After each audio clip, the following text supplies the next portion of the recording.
Ty, the dog guy on the daily, and I want to talk a little bit today about leadership training as it relates to your dog. Now, I grew up, my dad is an awesome guy, and for my whole life he's been in sales. He's been in sales and sales management and sales training and leadership training and, things like that, helping people in sales and leadership. And when I was a kid, I would, even from back then, I would be reading business magazines and business books and going with my dad to leadership trainings and to, sales capacitation trainings and stuff like that. And to this day, I love that stuff, But something came to my mind the other day about how to become a better dog trainer. And I hailed back to something that I remember my dad teaching me. At least it's a concept, and I'm going to paraphrase some of this concept because I don't remember it exactly.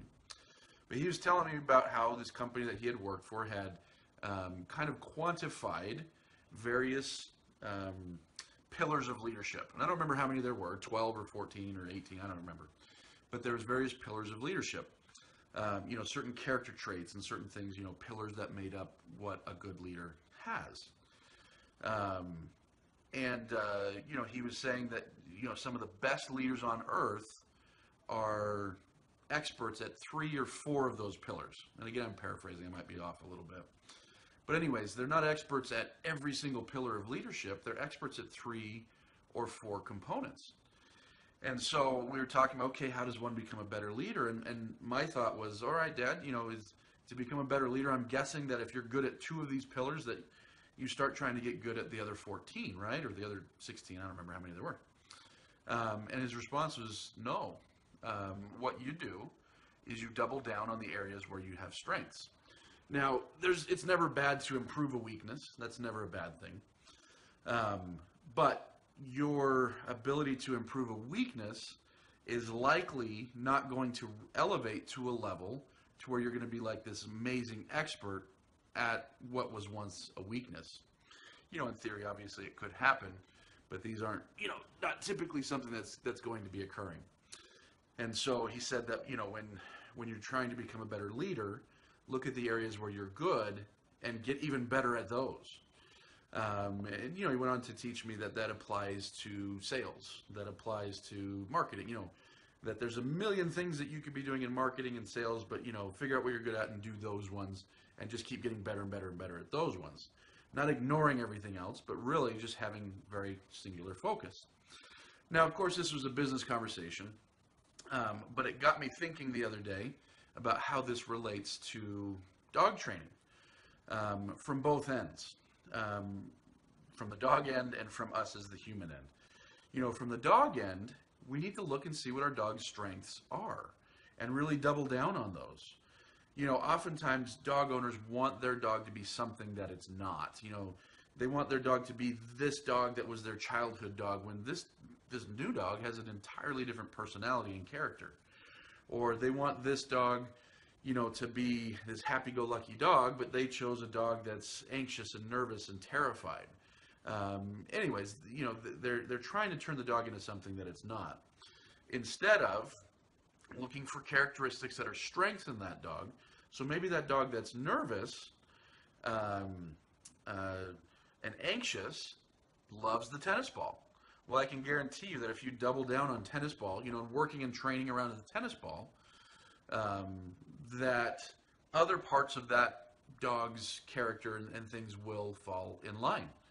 And so we've got a dog that loves the tennis ball. Well, let's work and develop that. I guarantee you that anxiety is going to get better. And it will.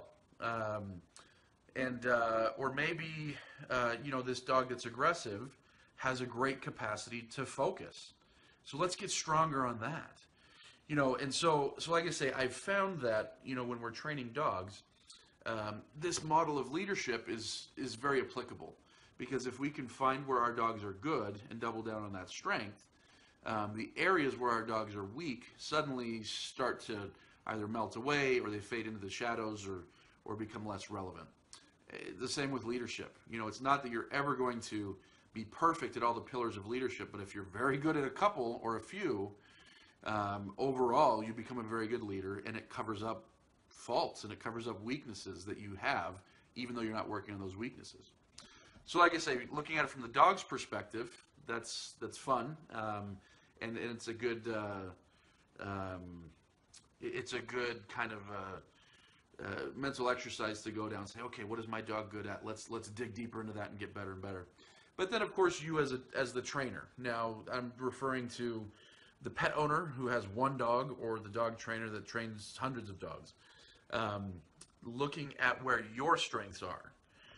So for example, I noticed a long time ago, my strength was in functionality, finding functionality in the training. I'm not terribly good at precision, So when you see when you see video online of dogs like competing in competitions and things like that, and how they heel perfectly and their head's in the air, and when they sit perfectly parallel to their owners, that level of precision, I'm not good at that. It doesn't interest me. I'm just not naturally very good at it. And so if I was to spend all this time, I'm sure I could get better. But where am I good? I'm very good at finding functional results. And so functional results is, this dog is aggressive. How can we get him back into the world? Maybe it's not entirely pretty, and maybe there's not a lot of pizzazz in how I do that. But the functionality is so good that people are going to be happy with that. And that's just one example. But you, as a dog owner, dog handler, dog trainer, whatever you are, where are you good? Where are you weak? And how can you double down on the areas that you're good, such that weaknesses cease to be weaknesses? Hopefully that makes some sense, and hopefully it's a little mental exercise that you can do.